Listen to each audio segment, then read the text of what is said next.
Hey, my name is Mike Arnold. I'm an author, entrepreneur, work from homer. Catch me on this week's episode of the Jesse T Show.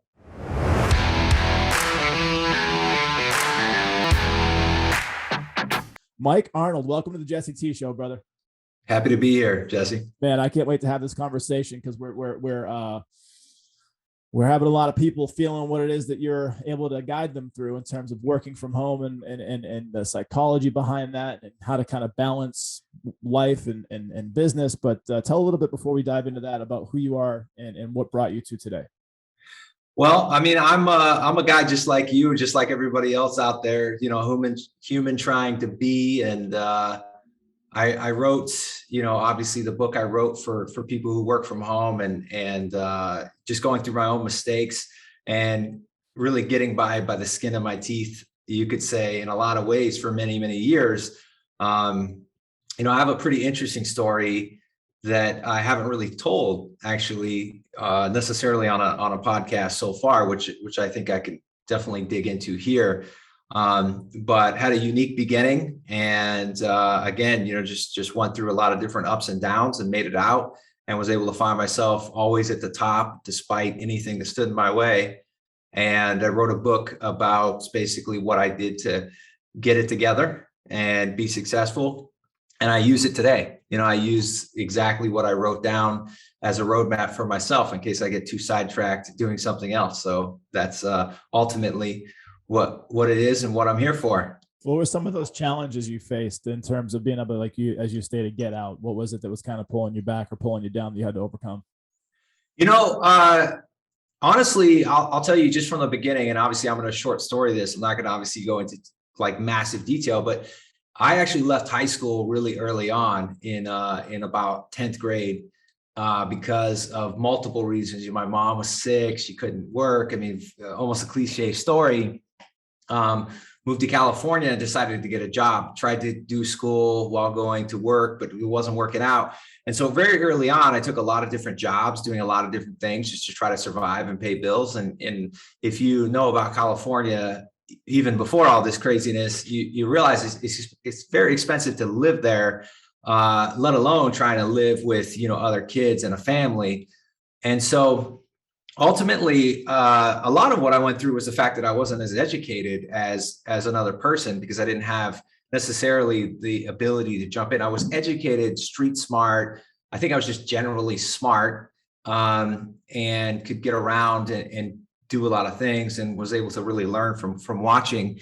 But then just naturally started digging into my own education very early on, reading and trying to dig in. And I realized that, I grew up actually in a special education and all this stuff, and then kind of went out of it and decided to take my own education on my own. And as I started to do that, I realized I was learning way faster than the average person for some reason. And I was like, given the ridiculous, and I say this total bullshit name of ADHD and ADD and all this shit that I truly think is just a way for the system not to adapt to the speed at which most people are able to learn in this environment. And I'm an example of that, where I was always told that I couldn't learn and that it was horrible and I was a slow learner. And then I received information at the speed at which I wanted it, which was 5 times the normal person. And lo and behold, I was able to capture and use more than ever before.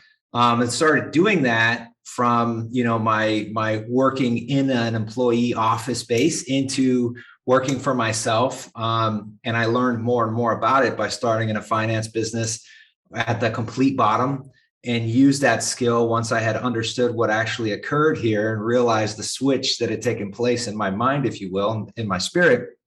And was able to absorb everything about that business. And in 1 year, I became the general manager and then the president, and then opened my own business after 1 year of never knowing that business existed at all, and became successful at it for many, many years. And that's when I started making, large checks, you could say, 20, 30, 40, 50, $100,000 a month. And so I realized with no education and ability alone and efficiency and understanding of being able to self-educate, self-motivated to educate, it really became just a way of life for me to educate based on what I wanted, not based on what I was told I needed to have. And so long story short, I used that momentum to continue me into the path of working for larger companies, and really just was able to utilize the efficiency skills, knowing when to say no, knowing when to say yes, knowing when to manage myself. However, a lot of the things I write in this book, I didn't do in the beginning, which I failed many times doing. I still had a ton of fun. I mean, I blasted off with fun. I was very shoot from the hip, spontaneous. Some of the best things I've ever done have been spontaneous, which I'm sure you can totally, resonate or have reality on.